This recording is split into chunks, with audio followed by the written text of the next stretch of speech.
Hello everyone, my name is Vincent Conforti and this is my exam mini video 3 on the Hardy-Weinberg Equilibrium. So I'm going to jump right into an example to try and explain this. So there's this purple planet outside our solar system that plans on colonizing Pluto. So they send over 200 aliens to try and colonize them. But what happens is it runs out of fuel and crashes on an uninhabited island in the Atlantic Ocean. So now there are just 200 aliens on this island with these genotypes and these phenotypes all adding up to 200. So these aliens have been fairly well adapted to Earth, except for the fact that there's something in the red aliens' genetics that causes them to die off in cold months.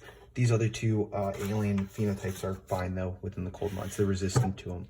So we're going to do a few calculations before we look at our table. So we first have to calculate the gene frequency. So we do 80 divided by 200, 77 divided by 200, and so on. And we get these three values.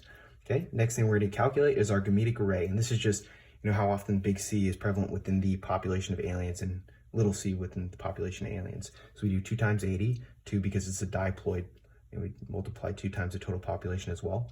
We added 77 because big C and little c are shared, so we do that in both equations, and we get these two values, so they'll make sense in a second. This is our Hardy-Weinberg equilibrium, P plus Q equals 1. So for us to move forward, our two values added together have to equal 1. So P represents dominant allele, Q represents recessive allele. And they do. You add 0.5925 and 0.4075, they equal 1. So there have to be a few conditions that are met before we move on. So there has to be an infinitely large population, there has to be random mating, no selection, no migration, and no mutation, because all these influence the population. Okay? So let's look at our table. So we already calculated gene frequency, which was by dividing 80 over 200 and so on. We got these values. So the fitness values, I added those values in, so if you're wondering how I got those, it's not something I calculated. So to get the proportion of those surviving, I multiplied fitness times gene frequency, and I got this value. Fitness, gene frequency, this value, and so on. So this X value seems new. And what I did was I added up the proportion of those surviving, I added up those three values, and I got 0.643. So to calculate the frequency after selection, which is what we're looking for, I would do 0.12 divided by 0.643 and 0.308 divided by 0.643, and I get each of these values.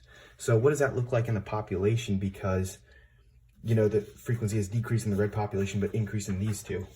So what does this mean? Well, I did 3 Punnett squares to show what it's like for producing the offspring of a red alien. So of course, if you cross 2 red aliens, you're going to get 100% red aliens in the offspring. If you cross 2 green aliens, you only get 1/4 would be red.